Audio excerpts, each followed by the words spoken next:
right, I think we'll go ahead and get started. Got my little cheat sheet here to introduce Dr. Shelly Williams.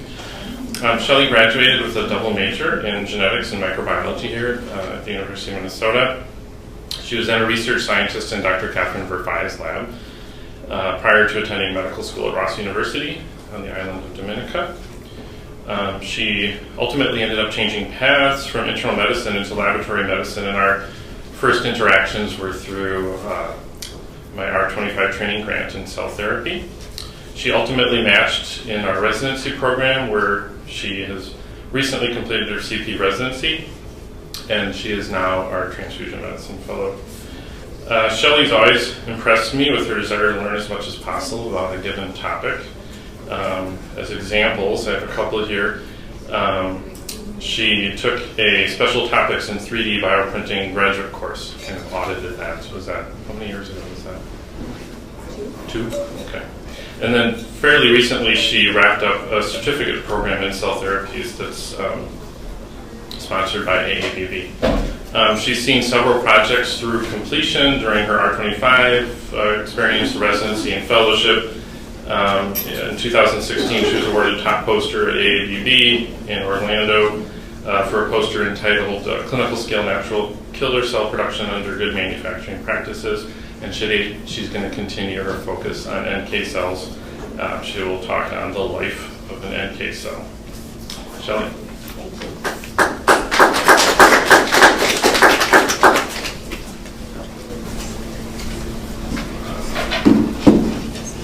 Thank you, everybody, for being here. So I'm going to focus mostly here on our university experience. I have no disclosures. The outline for this is to review NK cell biology. I'd like to discuss NK cells for cancer immunotherapy and look specifically at past clinical trials and lessons that we've learned from them and how they've shaped the way that we've changed our manufacture of NK cells here and present some of my data along with that. And I briefly want to touch on a project that was started by our previous fellow, Stephanie Kinney, on infusion-related toxicities. Just for a few slides, I've got some very preliminary data from that.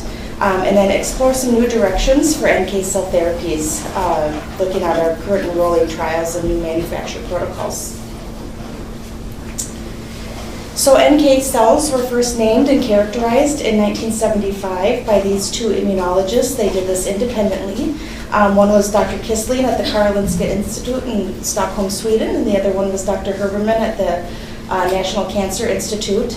And NK cells were named after their natural immunity, which means that they can kill rapidly without prior sensitization, which is something that distinguishes them from the innate immunity of T cells.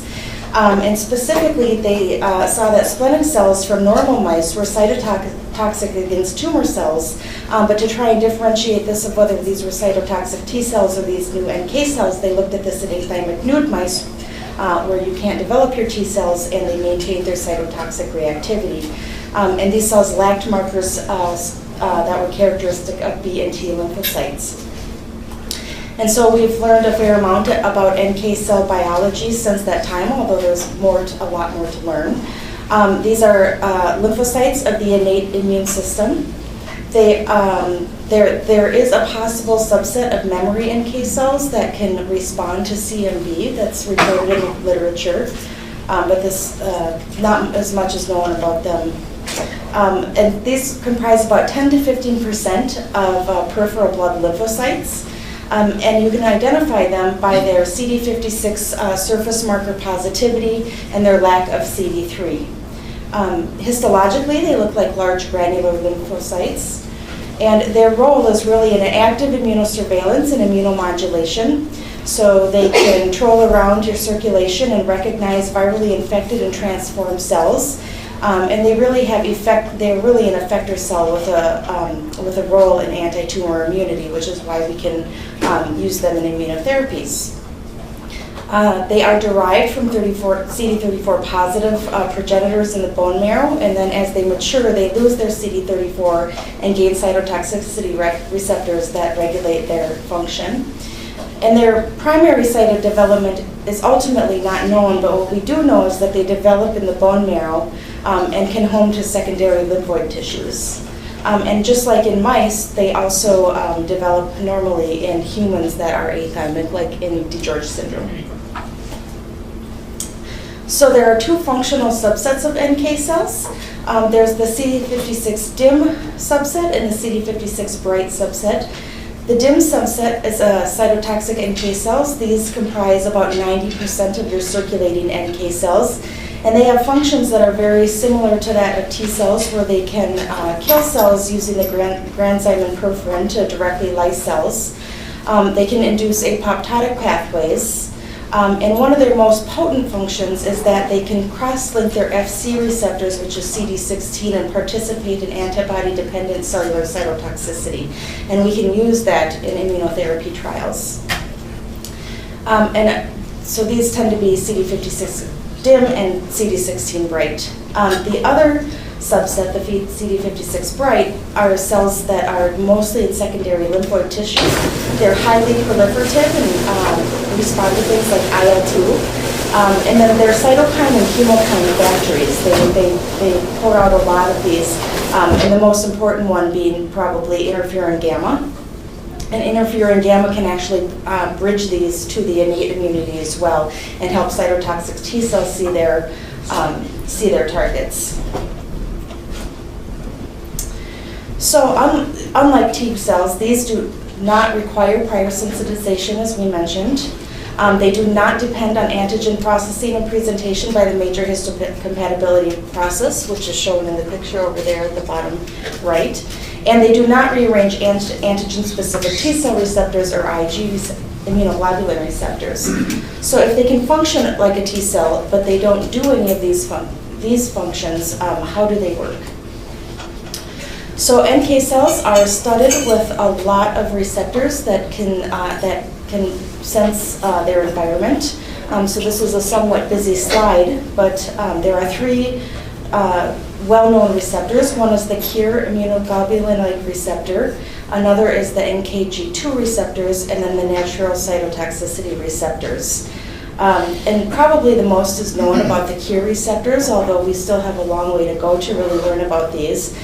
These receptors have both an extracellular domain that can interact with its cognate ligand, and then an intracellular domain that can either transmit an inhibitory or activating signal. And what they react with is, or what they respond to is our classical HLA class 1 molecules, so HLA A, B, and C. And under normal physiologic conditions, our NK cells are inhibited by this interaction with this self-MHC. The NKG2 has both, it interacts with HLA-E, and it has both active inhibitory and activating receptors. And then the natural cytotoxicity receptors down here are mostly activated. And I should mention that the KIRs are, there's about 15 genes that one can express, and they're highly polymorphic, much like HLA genes. And so you can have various combinations of these interactions. So naive NK cells have to undergo a process leading to NK cell, functional NK cells that can differentiate self from non-self. And this is a process called licensing. And they gain functional competence only after an inhibitory KIR interacts with its self-HLA class 1 ligand. And in doing so, it learns to not respond to self, but it also acquires the ability to kill in the absence of this self-MHC class 1 expression. And this is known as the missing self hypothesis. And this hypothesis was made long before anyone knew about these KIRs or what the NK cell was using to see its environment. And so here's some example of this. So here we've got your NK cell, a healthy cell, and it's undergoing this process of recognizing its own self-MHC class 1 through this KIR ligand. And this does not have an activating receptor shown here, but when you lose this MHC here, this cell can now become cytotoxic and kill its target cell. But it can only do so also in the in the presence of these activating receptors interactions as well. And so you don't necessarily have to lose the self-class 1 ligand in order to have cytotoxic killing. If you have this overwhelming amount of stimulation of the activating receptors, they can also kill. And then when we think about this as an immunotherapy, so here's an NK cell.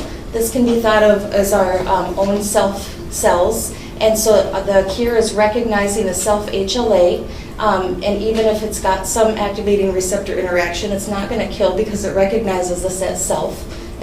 And then if you give this to another patient, if you infuse this as like an allogeneic NK cell, if there's a presence of activating receptor and an absence of self, it can then cure. And we can use this when we think about immunotherapies. So I'm going to switch gears here and talk about NK cell immunotherapy trials here at the University of Minnesota. Before I mention our trials, I want to mention some of these early pioneering trials at the National Cancer Institute by Dr. Rosenberg's group. They were looking at these lymphokine-activated killers. And what they found was that exposing human bone marrow peripheral mononuclear cells to IL-2 led to the generation of these lymphokine-activated killers, or LAC cells, that could lyse tumor cells both in vivo and in vitro. And the LAC cells are essentially cytotoxic NK cells and polyclonal T cells. And what they found about this is that if you also administer high-dose IL-2 to your subject matter after infusing these cells, you can get them to persist longer and have more action against tumor cells. And so they looked at this in 157 patients with advanced cancers. These are patients who had no other treatment options, and this would have been the last of the salvage therapy that they could do. And what they found is that a fair amount of patients had responses and tumor regression at various sites, and some patients even achieved complete remissions. So they saw tumor regression in the lung, the liver, the bone, the subcutaneous tissues, and the lymph nodes. What they also learned was that high-dose IL-2 given intravenously is fairly toxic, and although some of the toxicity is manageable and even reversible with this discontinuation, among these 157 patients, 4 of them actually died of complications of vascular leak syndrome. So this can be very severe. And so this leads into the first trial at the University of Minnesota, where we used adoptive transfer, which is a fancy way of giving saying that we're giving a lymphocyte infusion of autologous NK cells.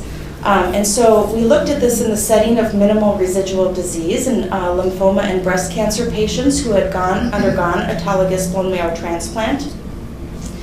And in a previous dose escalation trial before this trial, we had already found that daily low-dose subcutaneous IL-2 expanded endogenous NK cells in the same population and with less toxicity than giving it the IV route. And so what they did is they took these patients and they gave them subcutaneous IL-2 for a time, juiced up the NK cells in their circulating peripheral blood. They collected these, and then they did an additional ex vivo activation with high-dose IL-2 for 24 hours. They had already found out that these cells would be more active if you then expose them to this high-dose IL-2. And then you infuse them and give some more daily subcutaneous IL-2. And unfortunately, we really didn't see any improvement in disease outcomes in these patients, but some really important lessons were learned in these early trials that still apply now. So what they learned was that IL-2 can be administered safely, and in fact, subcutaneous IL-2 can be given in the clinic. IL-2 can increase the circulating cytotoxic lymphocytes with a disproportionate increase in NK cells. And that recipient lymphocytes will actually compete with donor lymphocytes for cytokines and space.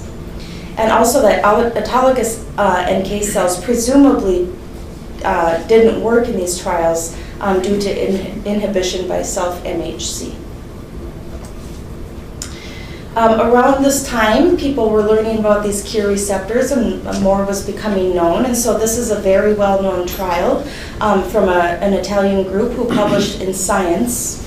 And they looked at KIR ligand mismatching in patients who were undergoing an HLA haploidentical hematopoietic cell transplant. And so they looked at two groups, those that were mismatched in the graft versus host direction, meaning that the recipient would be missing the HLA ligand to the KIR from the donor, which would cause them to be alloreactive potentially, and then patients that weren't mismatched. And what they found was that in patients with AML, the outcomes were improved. So it appeared that in both AML and ALL, there was protection from rejection and acute graft versus host disease, and amongst patients with AML, they saw this astounding number where the probability of relapse at 5 years was actually 0. Unfortunately, they didn't get the same response in ALL. And so they found superior disease-free survival in patients with AML with a KIR ligand mismatch in the graft versus host direction, and that was 65% of patients with mismatch versus 5% with those not mismatched at 5 years. So this was fairly exciting to the transplant community. And this sort of leads us into another trial, that the first real seminal trial that was published out of the University of Minnesota. This was really a big deal. And so this was the first trial showing efficacy of allogeneic NK cells in the non-transplant setting. And so the patients were heavily pretreated, had poor prognostic cancers. And so these patients were out of treatment options. The donors were related HLA haploidentical donors for the NK cell donors. They did the apheresis, collected the mononuclear cells, CD3 depleted them to try and prevent any sort of graft versus host disease. IL-2 activated them in vitro, and then infused them. And then after infusion, they followed up with subcutaneous IL-2. And they were comparing, this was really a safety and efficacy, a feasibility trial, and they were really comparing two different lymphodepleting regimens. One was a low-dose fludarabine that they gave to patients with renal cell carcinoma, and then the other one was a high-dose cyclophosphamide and fludarabine regimen called the high-cy-flu regimen. And so they found, there was an astounding finding that 5 of 19% of patients with these very poor prostate AML achieved a complete remission. And this wasn't something they were expecting at all. And that these remissions correlated with the cells being able to expand in vivo. And so these cells expanded at around 7 days and then lasted in some patients around 28 days. And they found that mismatching in the KIR ligand mismatching in the graft versus host direction actually made a difference in these patients. Although that hasn't always been true in subsequent trials, and I'll talk a little bit more about that. And that higher levels of circulating NK cells in patients, there were higher levels of circulating NK cells in patients who responded, 51 versus 8%.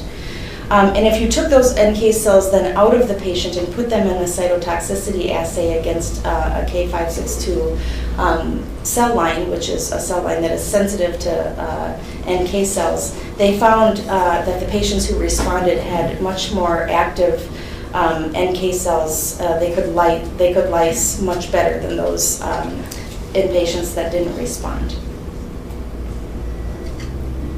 And so this is one patient that they found the most significant engraftment. They called this 100% engraftment.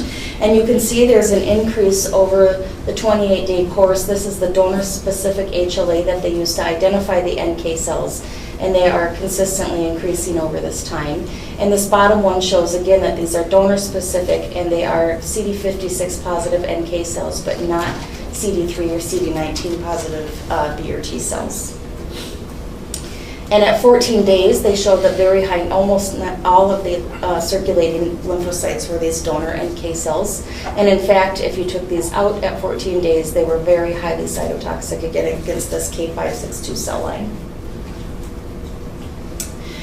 They also found that the lymphodepletion inversely correlated with the rise in IL-15. So you can see here as the absolute lymphocyte count goes down, the endogenous IL-15 concentration goes up. And if you look at the difference between the high-Cy/Flu and the fludarabine regimen, they really only saw this increase, this dramatic increase in the high-Cy/Flu regimen. And so they concluded that, having this endogenous rise in IL-15, which is essentially a growth factor for NK cells, is probably prerequisite for their survival in vivo.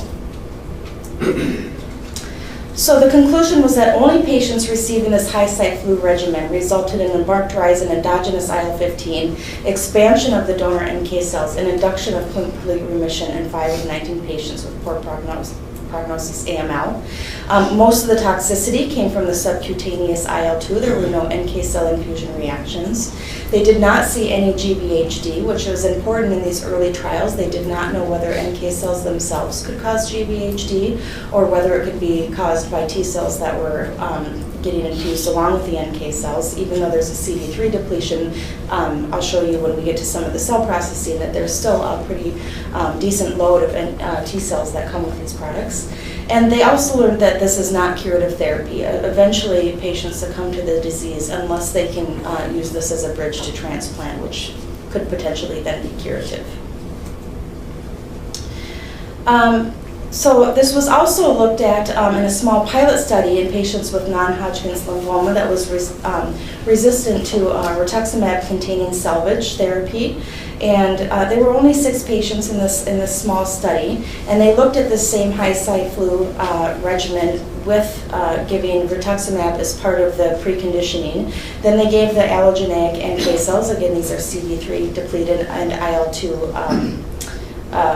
activated. And then they gave the subcutaneous IL-2 with some more rituximab to try and hopefully promote antibody-dependent cellular cytotoxicity. And of these 6 patients, they saw 4 responses. And in 2 patients with complete resolution of their disease on PET-CT, it also showed that they could clear their bone marrow of disease. And 3 of those patients were able to go on to allogeneic stem cell transplant. But what they noticed was that there were no detectable donor cells at day 14 in the peripheral blood, and what was really there was this 3-fold increase in recipient T regulatory cells. And one other finding that they had was that when they did a fine needle aspiration of a patient's enlarged lymph node, they were able to find 3% donor lymphocytes in this lymph node, showing that NK cells can actually traffic not only to the bone marrow, but to the lymph nodes as well. So here was another study that looked at this in recurrent ovarian and breast cancer. So these are patients, again, with relapsed and refractory disease, and they gave the same high-Cy/Flu regimen, and later they added total body irradiation when they weren't seeing much in the way of responses. And so they found that there was really only low-level donor NK cell expansion at 7 days. They did see these donor cells in 15 of 19 patients, but they weren't as high as the levels previously shown. And they really weren't efficacious even with the total body irradiation that they were using to try and further lymphodeplete these patients. And at day 14, most of the recipient T cells had this Treg phenotype, so they were CD3 positive, 4 positive, and FOXP, CD25 positive, and FOXP3 positive. So regulatory T cells. They have high affinity IL-2 receptor alpha chain, CD25, and they can persist. They've been shown to persist after this high-Cy/Flu regimen and then rapidly expand when we give these patients this subcutaneous IL-2. And they're known to suppress NK cell activity both directly and indirectly. They can do this through receptor-ligand interactions. They can do this by competing for IL-2, and they can do this by secreting TGF-beta, which can inhibit NK cell function, cytokine secretion, and cytotoxicity. So they thought that these T regulatory cells were really hampering this whole system, and so they looked at this in, again, patients with relapsed and refractory AML, and this time they wanted to deplete the Tregs to try and see if they could improve donor NK cell persistence and expansion. So they looked at 57 patients that got the high Cy/Flu regimen and these autologous NK cells. And of these, 15 patients also received an IL-2 diphtheria toxin, which is a recombinant diphtheria that's a toxin that's fused to a truncated IL-2. And if you give this as part of the preparatory regimen, the lymphodepleting regimen, it's actually very short acting and not thought to then affect the NK cells once you do the NK cell infusion. And of note, at this time we had changed over to CD3 and CD19 depleted NK cells, and again I'll talk about that in a little bit. And then these were also IL-2 activated in vitro. So their findings were that they could detect donor NK cells at day 14 in patients that had T regulatory levels of less than 5% in the peripheral blood, but not in those that had greater than 5%. And at day 28, complete remissions seemed to correlate with the presence of donor NK cells at 7 days, although this was not statistically significant. And this IL-2DT was associated with donor NK cell expansion at day 14, so 27% expansion versus 27% expanded versus 10% in patients that didn't get this diphtheria toxin. Complete remission rates at day 28 were higher, 53 versus 21%, and disease-free survival at 6 months was better, 33 versus 5%. And in this study, they did not find a correlation with KIR-ligand mismatch, which is something that people are looking at in virtually any study of NK cells, whether they're used in the setting of transplant or not. So I just want to say a little something about KIR typing and donor selection. So there's been all this conflicting evidence about whether the KIR-ligand mismatching actually matters. And there's also been evidence to show that possibly a KIR-B haplotype might protect against disease relapse. So a KIR-B haplotype versus a KIR-A haplotype is patients that have greater than 2 activating receptor types in addition to their inhibitory receptors. And KIR-A haplotypes just have 1 activating receptor type. So it was thought that these additional activating receptors maybe were pushing the improvement in protecting against relapse. But this has not panned out in all of our studies, both here and amongst larger studies in the CIB-MTR and the National Marrow Donor Program, where they have a great deal of data on this. And then there's other things that have been found, like certain KIR2 DS1 and KIR3 DS1 may also protect specifically against relapse in AML. But you can do KIR mismatching in different ways. You can assume a mismatch based on donor and recipient HLA ligands, and assume that if they have different HLAs or they're haploidentical in their HLA, that they will also mismatch at the KIR level. But that's not always the case.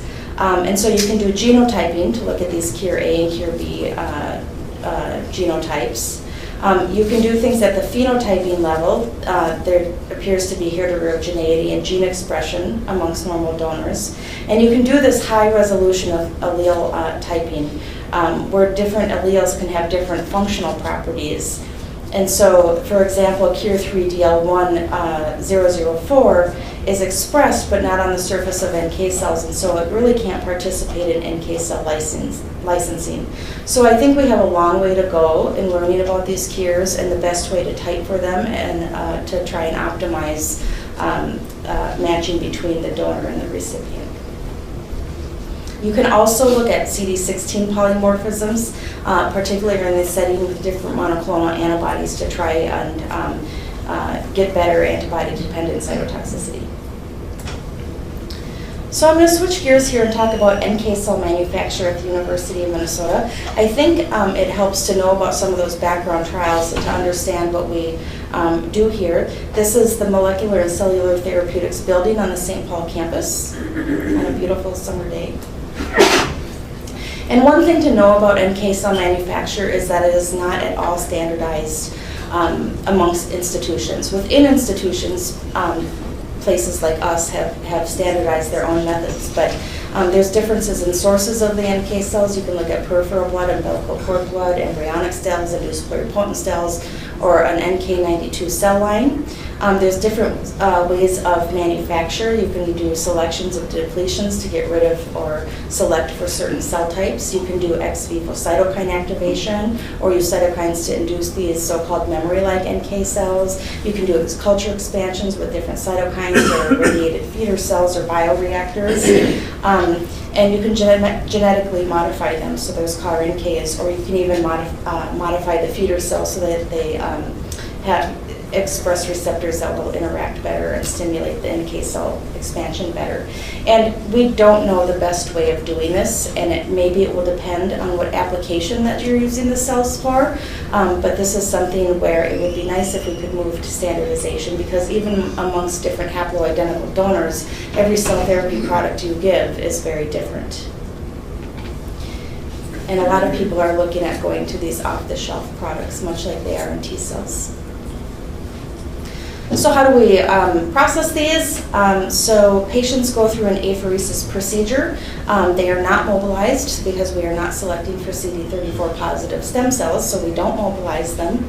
And we do a 15-liter mononuclear cell collection, and there's the person getting collected, and they give you a little thumbs up that everything's going well. These products get sent over to our from where we do the collection over to the St. Paul campus. And they get processed in a clean room, in a closed system that complies with good manufacturing practices, which is required for cells to be in human trials. And so we mix these cells with mouse anti-human conjugated ferromagnetic beads. And so these can be specific for things like CD3 or CD19 and CD56, and you can do either depletions or selections. So they go through this Clinimax cell selection system where a magnet will hold on to either your cells of interest or the cells you want to discard. And so then the cells of interest you want to keep, and we keep those overnight in vivo ex vivo 15 AB human serum, and IL-2 or IL-15, which we use to overnight stimulate them to be more cytotoxic. The next day you wash them, resuspend them in 5% human serum albumin, and send them off for lot release testing before they get released to the patient. And this lot release testing ensures that these products are viable, that we know the identity, the purity, the potency, and the sterility. And that's something that's required when you're doing any GMP manufacturing. So when I came here, we had already infused over 260 GMP grade natural killer cell products over a 15-year span. And at the time I came here, doing manufacturing with CD3 depletion was out the window, and we had already done 5 years of CD3 and CD19 cell depletion, and we had done over 100 of these infusions. And so we wanted to publish on this because we were really the only place that was doing CD3, CD19 infusions, depletions, to my knowledge, and I think that is still true today. A lot of people are doing CD3 depletions with CD56 selections to select for these really purified cells, and I'll show you that as well. So in looking at this, we've done this in the 3 different ways over the last 15 years. We started with CD3 depletion, and I mentioned our tubing set and our automated software just because that allows for other people that are doing this manufacturing to really compare the granular details and compare how well we do in selecting our NK cells. So we go through the CD3 depletion in this one. We did in these early apheresis procedures. We were doing more of 3-hour collections, and then they do the depletion and they go into IL-2 overnight. For a short while, we were doing a CD3 depletion followed by a CD56 selection step. The problem with this is that it takes a very long time, and we are not a 24-hour facility. And so the cells would get collected from the donor, and then they would arrive at our facility, but they would have to wait till the next day to go through this long processing step, and then they would go into the IL-2 overnight. And we did that for 13 products. And then 94 products had gone through a CD3 and a CD19 depletion. And some of those went into IL-2 and some of those went into IL-15 activation. And I'll talk to you about why we made some of these changes over the years. So this is from a 2007 paper in Transfusion by Dr. McKenna. This was looking at CD3 depletion of the NK cells. What it shows here is that you can deplete out all these T cells with the CD3 depletion. They have very low levels of T cells. And what you have left is NK cells, B cells, and monocytes. And even once you put them into the IL-2 activation overnight, it really doesn't change their composition. So why do we deplete CD3 or T cells? Well, it seems obvious that we want to prevent graft versus host disease, which is true, but we are also wanting to prevent more specifically transfusion-associated graft versus host disease. So this is a rare complication of blood transfusion. It's caused by recipient exposure to foreign T cells in blood products. Immunocompromised patients are more susceptible than immunocompetent patients. And it's a dreaded thing. It's nearly universally fatal. There is only supportive care that you can give, and usually that doesn't help. And you would think intuitively that leukoreduction could resolve this, but it does in fact decrease the risk, but it doesn't eliminate the risk. There's still a fair amount of white cells in blood products. And so the best way to prevent this is by doing irradiation. But the threshold for T cell content is not known amongst blood products or NK cells. And so what happens here is that you get a donor, whether it be from a blood product or an NK cell product, and if they're haploidentical or if they're homozygous in their HLAs, and you give that to a recipient that is, for example, haploidentical, what will happen is that the recipient will recognize the donor as self, but the donor will recognize the recipient as foreign and will mount an attack against the recipient. And in immunocompromised patients, they cannot mount a counterattack in order to fight back. And unlike graft versus host disease in the sense of bone marrow transplant, in that setting, the bone marrow compartment is protected because the cells are engrafting. But in this setting, the bone marrow compartment is not protected, and in fact, it's under attack. And so these patients get ablated. And so NK cell products that we have manufactured have T cell loads of roughly 25-fold greater than that expected with FDA guidelines for red cells and apheresis platelets. And so it's been really an amazing thing that we have never seen any cases of TA-GVHD despite being in a high-risk population. So these cells are infused fresh. They're not irradiated. These are related haploidentical donors, so you increase this risk of this mismatch here. And they're receiving chemotherapies that include things that we consider reasons to irradiate blood products, like receiving purine analogs like fludarabine, which is part of their preconditioning regimen, which really knocks out the T cells, and so they're really vulnerable. And so the question is, can NK cells protect against this TA-GVHD? And I don't know if that question has ever been answered, but it's thought-provoking. There were also some donor B-cell related complications. So one patient was a 50-year-old male with AML. He had relapsed after an umbilical cord blood transplant, and so he came for this haploidentical NK therapy for salvage therapy, and the NK cells came from his sister. And he was able to achieve a complete remission and with full engraftment of that original umbilical cord blood unit, which was great. But then 4 months later, he developed EBV reactivation, and he died of post-transplant proliferative disorder. And what they found was the majority of these cells actually came from the haploidentical donor, the B cells. And so the B cells were able to expand, and when he died, he was free of his disease in his bone marrow. So that was a really unfortunate thing. And then there were 2 cases reported of passenger lymphocyte syndrome, and this is immune-mediated hemolysis of red cells due to mature B lymphocytes that accompany solid organ or hematopoietic cell transplant. The immunocompromised state of the recipient limits, again, the immune response to the donor lymphocytes that come along for the ride.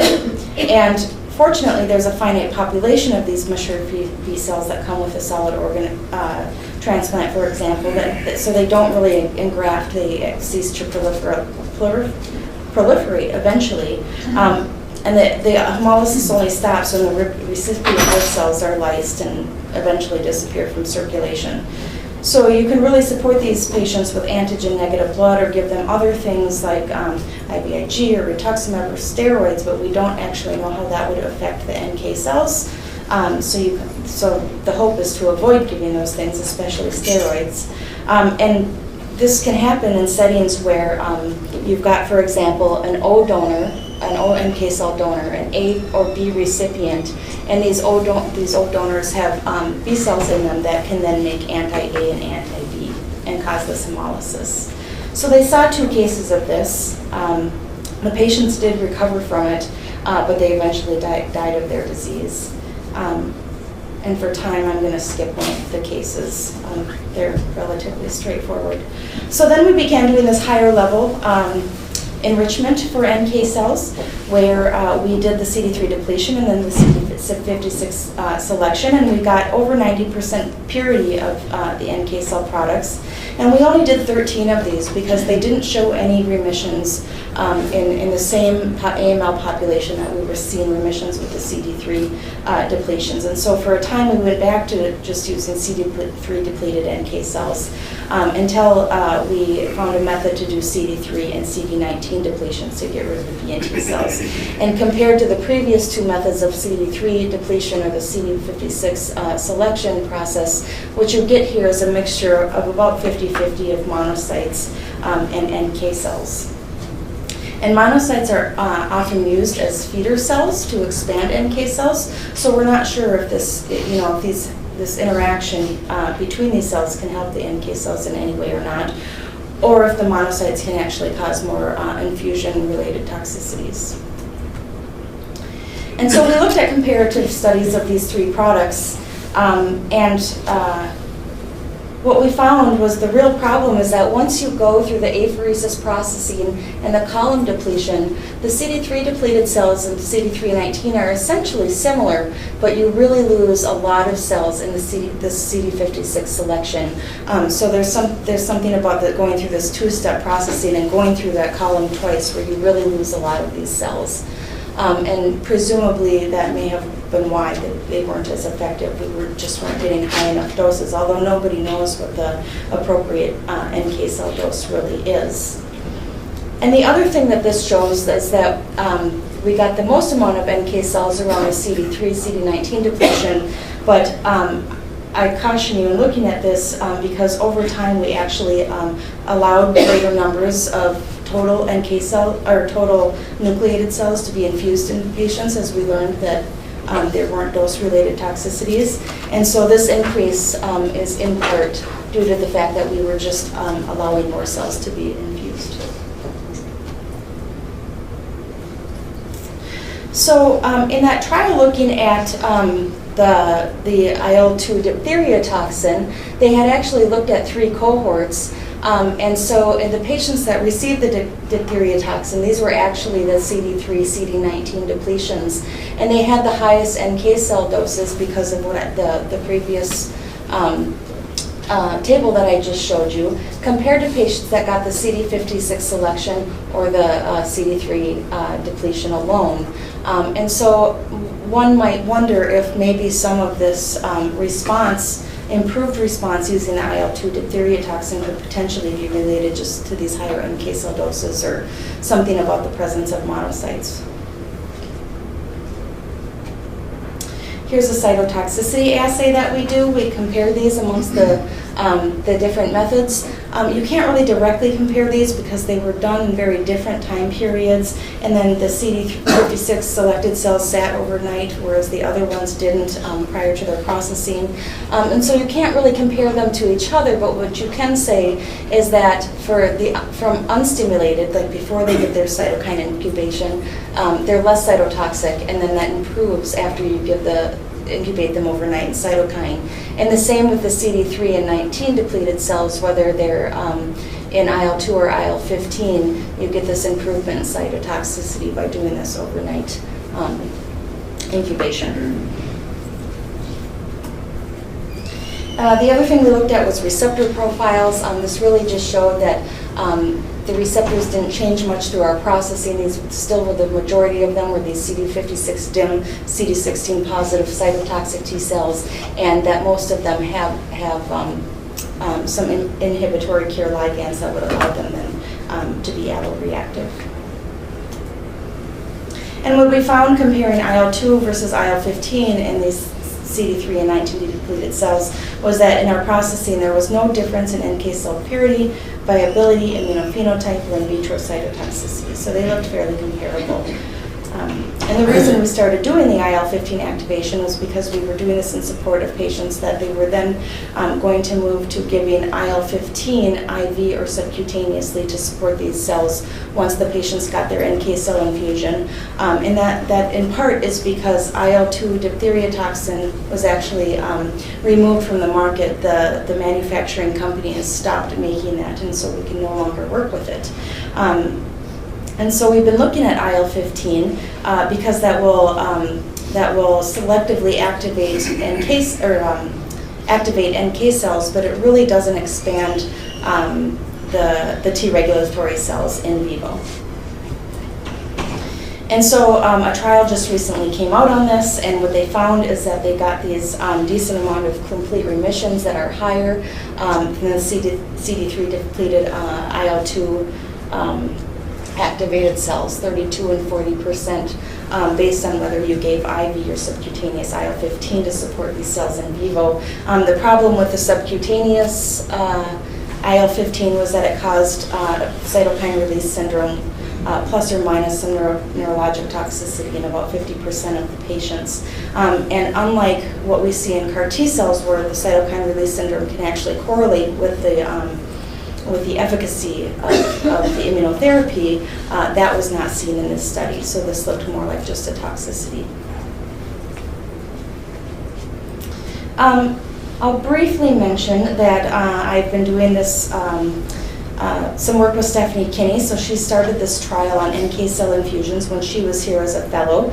And she really wanted to answer the question of, is there anything in our processing or these cells or the way we infuse them affecting the transfusion reactions that people are getting, or the severity of the transfusion reactions? And so she looked at 9 different clinical trial protocols over a time period and found 127 NK cell infusions, and found that most of these patients, 94% of them, actually get infusion reactions, but that about 30% of them get these severe reactions. And severe reaction was a grade 3 or higher, and we define these either as severe febrile, respiratory, cardiovascular reactions, or headache of any grade, or severe headaches was of particular interest, especially in patients receiving IL-15. The nurses were sort of noticing that it seemed like patients were getting worse headaches than had been reported before with the NK cell infusions that weren't getting the IL-15 activation. And we looked at this within the 4 hours post NK cell infusion, because after that they start getting their subcutaneous IL-2 or IL-15, and so we looked at this right in the time frame after they got their infusion. And Stephanie wanted to look at various, she did the groundwork to look at these variables: the rate of infusion, NK cell dose, monocyte dose, the cytokine you use to activate them, the percent viability, the protocol or diagnosis, patient or donor age or sex, and the product hold time, the time between the end of processing and when the patients actually get the infusion, because we weren't sure if some of the cells in there could be secreting things that caused toxicities. And so when she was here, she started this univariate analysis, and found a couple of things, that the infusion rate might cause some febrile reactions, and that the monocyte dose might be associated or correlated with headaches of any grade, and trended toward significance for severe headache, but was not statistically significant. And patient age seemed to correlate with severe respiratory reaction.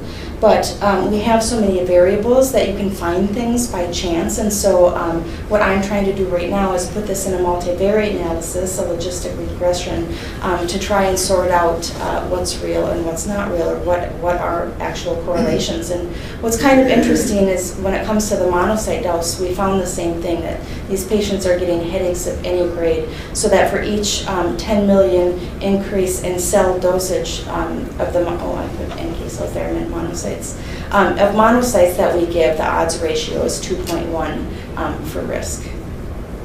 And then we found no association in multivariate analysis, it seems, between severe reaction and overall response rate.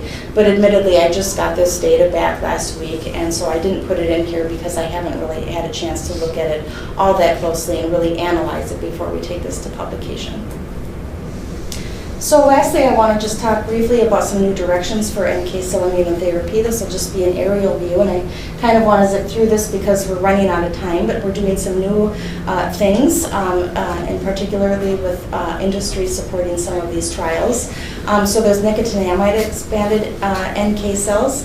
NAM can modulate cellular stress and cellular energy and mitochondrial function, and it's been shown to successfully expand hematopoietic cells for bone marrow transplant. And so in preclinical trials, these NAM and NK cells demonstrated cytotoxicity as well as increased homing proliferation and persistence.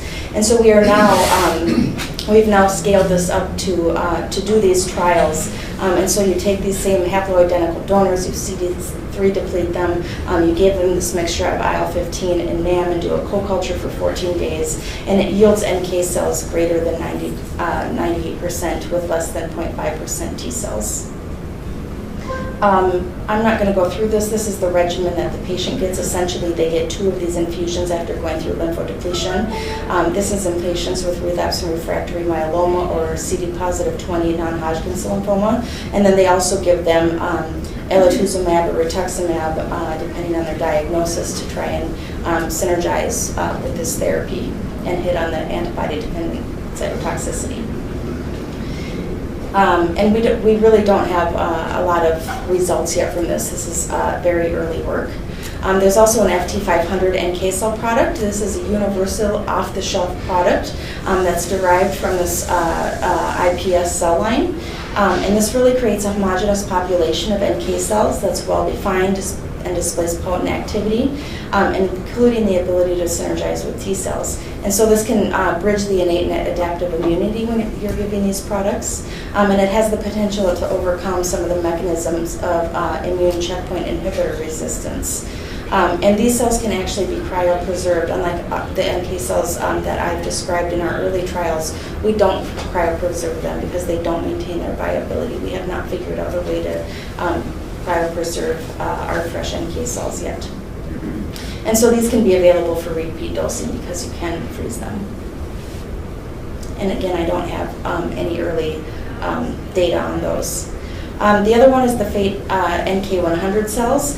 This is really looking at CMV-induced adaptive NK cells. And so CMV infection is uniquely associated with expansion of these CD57 positive cells that express an activating receptor NKG2C.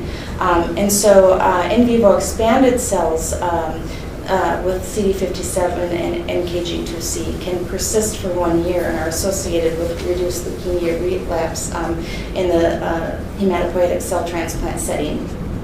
And so to process these, we again use peripheral blood mononuclear cells from donors that are CMV seropositive. We do a CD3, CD19 depletion. We put them into culture for 7 to 9 days with IL-15 and this small molecule inhibitor of glycogen synthase kinase 3 beta, which is a molecule that enhances NK cell maturation. And again, these are early trials, and there's 3 trials open and enrolling right now. And other things that you can do to enhance NK cell immunotherapy, and things that are in early trials. There are things called tri-specific or bispecific killer engagers, where essentially you have antibodies, monoclonal antibodies that are fused at their FC region and can recognize a tumor target, as well as the NK cell through their recognition of, for example, CD16, CD33, and this one is a tri-specific one where it also activates the IL-15 receptor. And then shown here is a bispecific one that can activate CD19 or CD22. They're looking at ADAM17 inhibitors. CD16 can get cleaved off the surface of NK cells by ADAM17, and so if you inhibit that, you improve their ability to participate in antibody-dependent cytotoxicity. They've got other small molecule agonists like IL-15 superagonists. We can look at checkpoint blockade. We can look at using monoclonal antibodies to inhibit the inhibitory KIRs or NK2 receptors. This is the CMV reactivation, adaptive NK cells that we just talked about. And then what I don't have shown here is the CAR NK cells. So there's a lot of things coming on the horizon. And people are very excited about what this immunotherapy is going to look like in the future. So with that, I will end. Here are my references. And I want to give a big thank you to Dr. McKenna for being my mentor for these past few years and for giving me such great projects. Jeff Miller is our sort of NK guru here, who has also helped answer a lot of my questions with these cells. Thank you to Stephanie Kinney for letting me participate in her trial or her data, and then to the MCT staff where we process these cells. They've really let me come and watch what they do and participate quite a bit over there over the last 6 months. And with that, I'll conclude.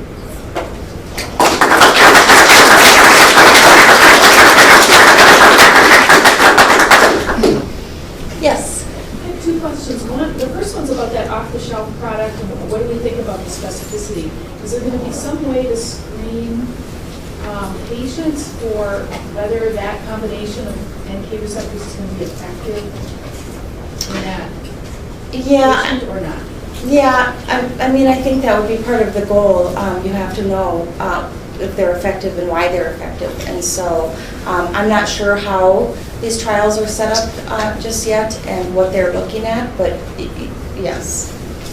Okay, my second question was, what's the thinking about why the sub-Q IL-15 was toxic and not the IV?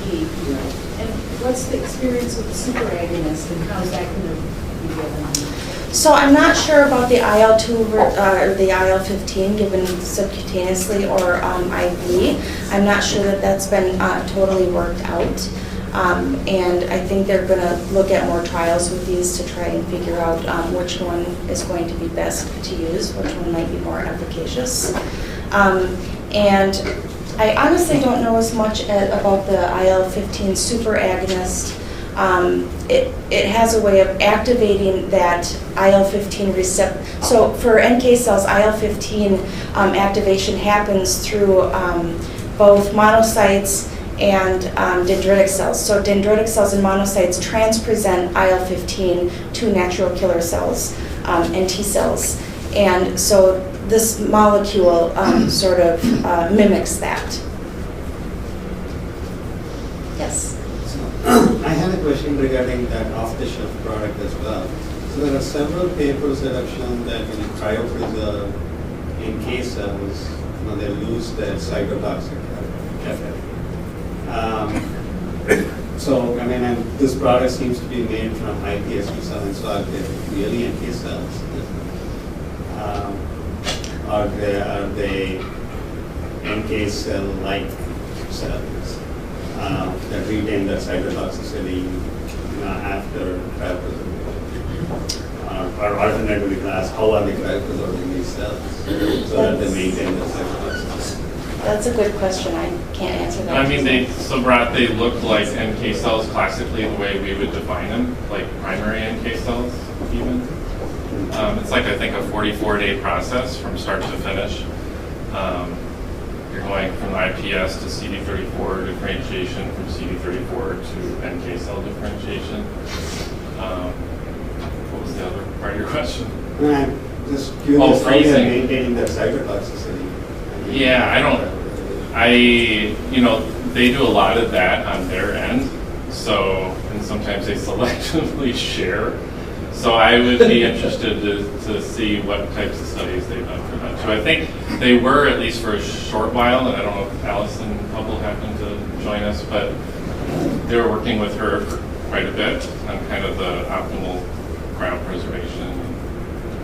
But really, I mean, I know how we freeze them, and there's nothing that exceptional about how we freeze them. Yes. So you showed the data in a trial in early 2000s, this patient who had so many NK cells engrafted, but there was nothing else. Do you know if this patient has survived? If they survived?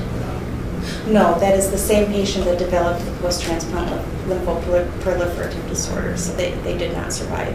They passed away for 4 months after their NK cell infusion. As the oldest immunologist in the room, thank you for a very fine presentation. I want to make a shout out to David Kemp. The MCT, which I think is most of you know, I think not all of you have actually been there. The Molecular and Cellular Therapeutics facility is on the St. Paul campus. It's right east of the Raptor Center, for those who may not know Raptors themselves. But this IPS-derived NK project is a tour de force. A methodologic tour de force to actually pull that off. I think the university is the first, maybe the first, I think first institution in the world to derive a product from IPS and use it to treat hematocrit disease. And it's years of effort to optimize this IPS-induced pathway. And it's extraordinary. A lot of credit to Dave for his leadership, Diane and Darren and many others for actually being able to reach the point where this is now, what is it, a multi-center clinical trial that at 4 sites? MD Anderson, UCSD. Here. Yeah, Here. I don't know. And one other place. So next time you present, maybe there'll be some results. I hope so. Anyone else? Thank you.